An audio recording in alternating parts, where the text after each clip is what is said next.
My suggestion for WSIB will come in, for observations and suggestions, will come in the form of reinventing WSIB. A lot of the suggestions I'm going to give are probably a little dramatic, but bear with me in my thinking on these areas. Number one, eliminate a bureaucracy. Hold WSIB accountable and eliminate the Office of the Worker Advisor. They are simply a regurgitation of WSI policies and procedures. If you look at each of their websites, what is on the Office of the Worker Advisor is on WSIB. Force WSIB to be compliant, not only in providing benefits, but communicating benefits as well. And to go back to the Office of the Worker Advisor, have you seen anything on their website that raised the concern on what the negative impact on the injured worker will be on this unfunded liability? Have they even raised an eyebrow or a concern concerning the 50% denial rate of injured workers? Did they comment on the reduction of the 31% of impairment rates? Now, again, they're a separate entity from WSIB, they would claim, but I sure don't see a lot of support out there on their website for the injured worker. And as a matter of fact, I was told through the Hamilton office they don't appeal, they don't get involved in appeals of redeterminations, reassessments. They don't sit with the injured worker at a meeting at WSIB, and at least in this case, they don't have the resources for a tribunal. So really, when you look at it, if it's but for WSIB's incompetence, lack of transparency, lack of accountability that we needed to create this other level of bureaucracy, seems to me we should hold the people responsible that are put in a position of responsibility responsible. Eliminate duplications of services between WSIB and Ministry of Labor. Ministry of Labor should have a separate design of what they're doing, and there should be no overlap, and in no circumstance should there ever be a charge back to WSIB from Ministry of Labor. Eliminate the NEL and appeals adjudication teams. Establish medical benchmarks for injuries, benchmarks on measurements for injuries. And I'm sure unions can help with this, and they have established precedents. Eliminate assessment centers.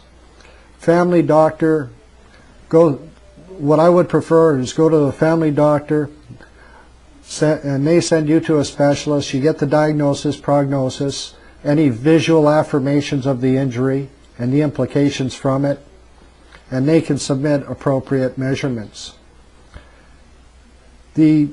Your family doctor and the specialist they send to have a vested interest in the short-term and long-term health care of an injured worker. The assessment centers have none.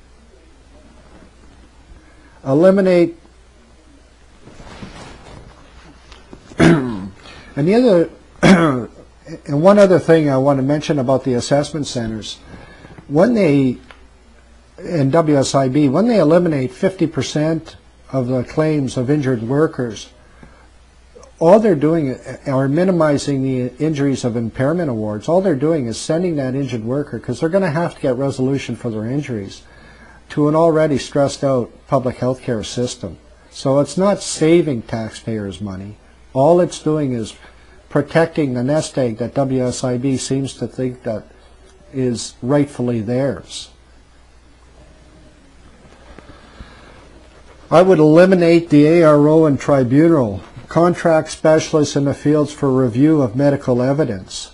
The ARO is non-medically qualified, so they really can't qualify a decision either way.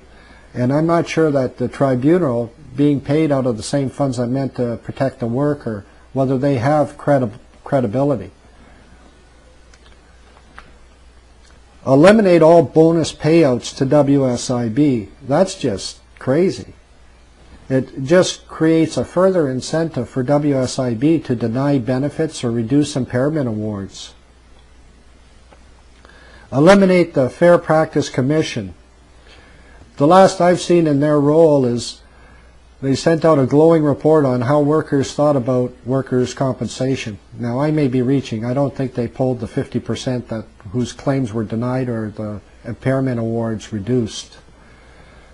And in their current role, from what I understand, is that they're just there to make sure WSIB gives a quick response to the injured worker's complaint. I'm not sure if having them say no fast enough really qualifies as a benefit for an injured worker. Eliminate bonus payouts to companies. Companies should only get back money in the form of rate adjustments, and only after a consistent period of years in reduction of lost time. The way it's structured now, and you can look on the website to see how the application form a company would fill out. The way it's structured now, a company can have a horrific 4-year period and then have a better 5-year period, 5th-year period, and then receive a payout because of a reduction in lost sick time. Having an average or holding companies accountable to having a solid average will create more of a buy-in to the work-safe environment. This is to help facilitate WSIB in their transparency in advising worker their benefits. As non-union companies, you already have a work safety committee. One of those should be a liaison for communicating WSIB policies and benefits. I can see a collective rolling of eyes, so first, stop that. Second, it's not going to open up a Pandora's box. In the 30 years that I've had in managing stores, in communicating, holding meetings, and handing out brochures about short-term and long-term disability benefits, never have I experienced the doors being kicked down by associates trying to get at these benefits. Now, short of dramatically reducing the number of folks with their hands in the cookie jar, the only other option is privatization. And I'm not very comfortable with privatization, because then you rely on private insurance companies, and they too seem to have a mandate much the same that WSIB has become. My only problem with government is that they only seem to know how to grow one way, and that's bigger. So unless that we can change the course of the bureaucracy so that we're in effect looking after the interest and protecting the interest of the injured worker, and that has to be the only goal that we're focusing on, then I don't see much of anything changing.